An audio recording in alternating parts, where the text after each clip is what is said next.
All right, ladies and gentlemen, boys and girls, children of all ages, fellow Pandemonium travelers, this is Seattle Pandemonium Shutdown, day 285 by my count. Friday, December 18th. Christmas is 7 days away. Does it feel like it? Do you feel festive? I don't feel it.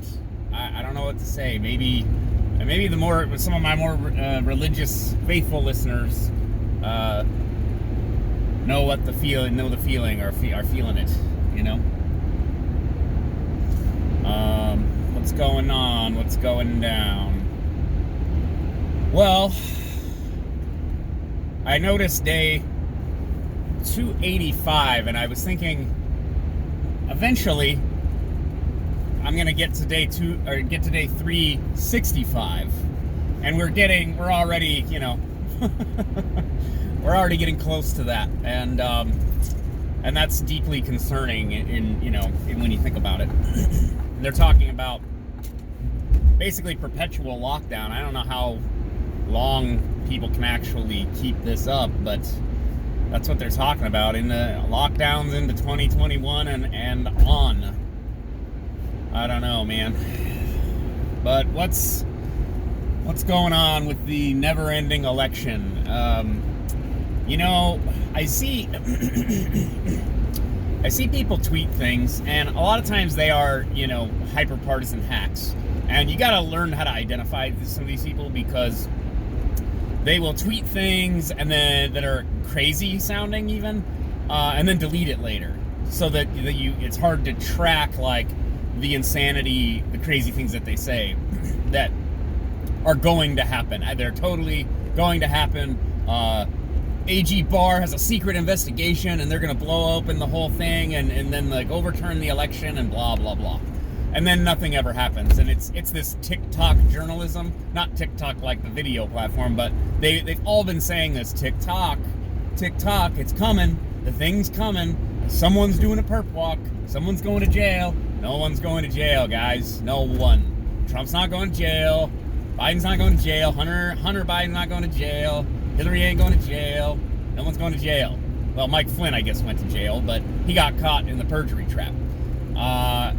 Feds have a 99% successful conviction rate so if they get you, they basically got you. There's nothing you can do. Anyways, so what's the state of deplorable America? Remember the deplorables?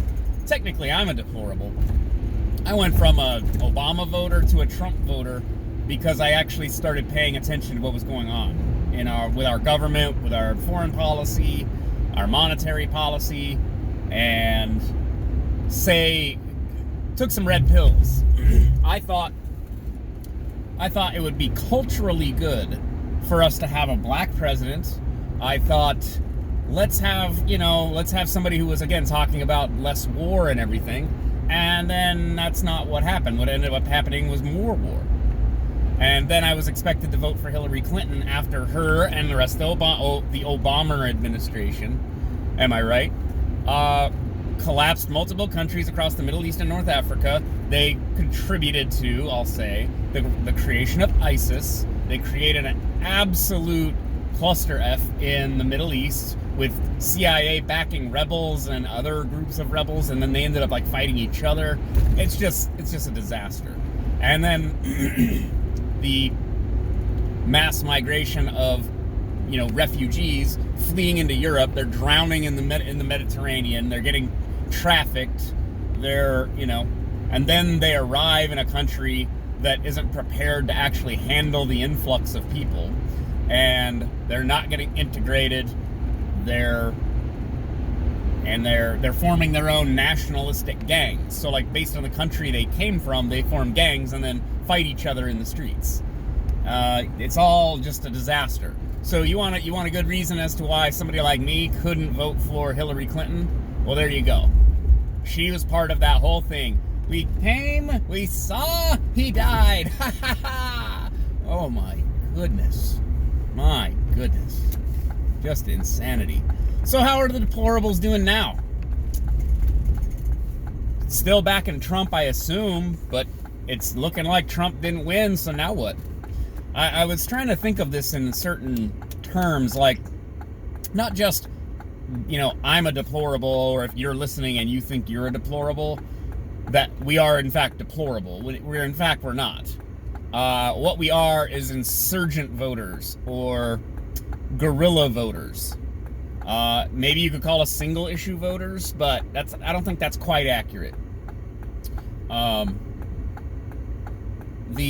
be an insurgent in a democracy is weird, because it's like you have to pick certain values, and then you gotta like try to see those through to the end. You gotta like go to the mat for these values, and this is what like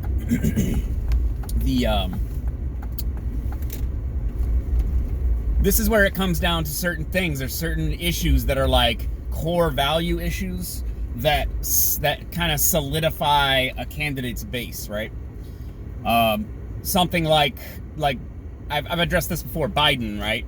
On his website, I don't know if it's still there, he said he was going to hire Beto O'Rourke to head up his anti-Second Amendment campaign, and it is kind of like, it's one of these things like, I don't like that. I don't like that they're making that an issue. I don't like that they're trying to they're talking about insane things like, banning again online sales of accessories and ammunition and everything. It's like, how about that should not be part of our discussion right now. Out of all the problems we have, I refuse to allow you to focus on that when we have so many other problems. So, also, stop trying to disarm us, you psychopaths. Look at what has happened in this country over the last 285 days. Democratic governors and leaders have locked us in our homes. Sometimes, not literally, but everyone has complied with their orders for the most part, except when they don't. And then liberals freak out when somebody opens their business. Meanwhile, everyone's going to Costco and Kroger stores and Fred Meyer and Walmart, and it's madness, okay? And then you want to disarm us and continue to keep us locked down and isolated from one another? I don't know, man. I can't quite get on board with this, obviously. So where's my deplorables? How are we doing, guys? We gonna fight Biden? We're gonna keep Trump culting? Is that what's gonna happen? Are we gonna treat Trump like the shadow government that the media are like, oh, he's gonna set up a shadow government? Oh, shut up. He's gonna tweet and talk trash about the politics that are going on. That's what he was doing before he became president anyway. Shadow government. See this language? This language, shadow government. Fuck off. Mainstream media are still the enemy of the people, by the way. And I can run you down a grocery list of all the things that they've either gotten wrong, manipulated, distorted, or just straight up lied about, or made something out of nothing in order to get their clicks and get their views. Like over the last, well, I don't want to go all the way back to the USS Maine, but we could if you wanted to. All kinds of things over wide periods of time where they have engaged in shenanigans that result in terrible things happening to ordinary people. And it's everything from war to fear-mongering, even like product safety. They'll make you afraid of your toaster. Will your toaster explode if you plug it in? Find out tonight at 11. Oh, well, if it's gonna explode, well then I can wait till 11 before I make toast. Chill, and just find out about it later.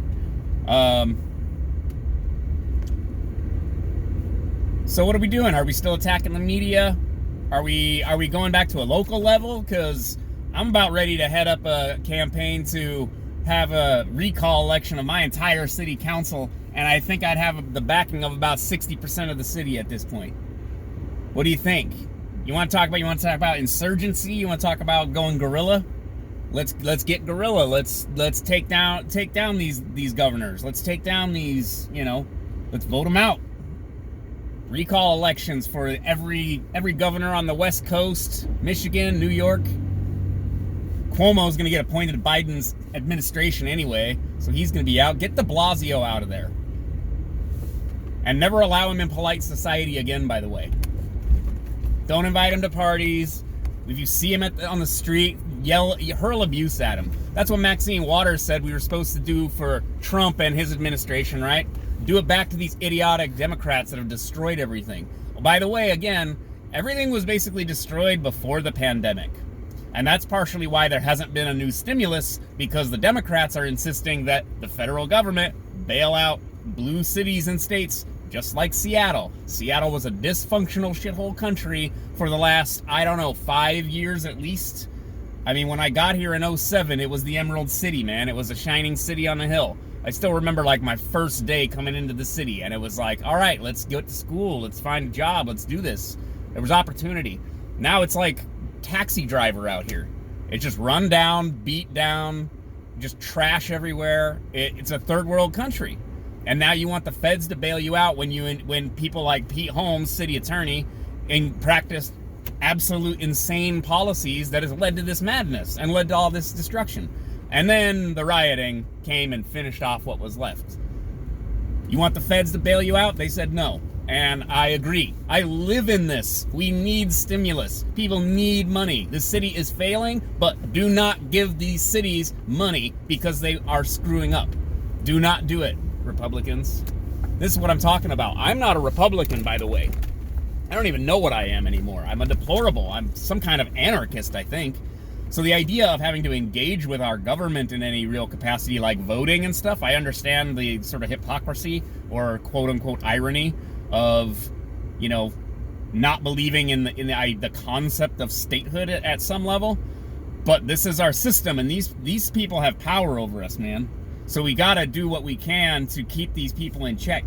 And I mean, people are not supposed to be scared of their government. The government's supposed to be scared of the people, okay? And that's not a threat. That's just be afraid of getting voted out, you clowns. They work for us. Let's make them do what we know we need to do. And that in a city like Seattle, that means we need to start. And I understand people are like, you're anti-homeless. I'm anti-people defecating on the sidewalk, yes. It's a tragedy of the commons, I think they call it. We all suffer because we have a city government that won't punish people for inhuman behavior, uncivilized behavior, like living on the sidewalk. You shouldn't be allowed to live on the sidewalk. Why? Because it creates a bunch of problems unrelated to whether or not I like a person or not. They could be a reasonable person, an intelligent person, but if their behavior is I take dumps on the sidewalk and throw my garbage everywhere and make this place look like hell, and there's like literal safety hazards like used needles and stuff around, then no, you're not allowed to do that. And there needs to be a punishment for it. We got to start forcing our governments to do good policy. That was articulate. Do good policy, not bad policy. I don't know, it's Friday, heading into the weekend. Time marches on, boys and girls. 285 days. It's almost the end of 2020. The fresh hell that it will be 2021 will be upon us soon. What do you think it has in store for us? Imagine 2020, but worse. Is that what 2021 is going to be, or are we going to turn this thing around? I don't know, man. City policy, my stupid city council. Place falling apart. Where are my deplorables at? Check in with me, I guess. You can find me on Twitter.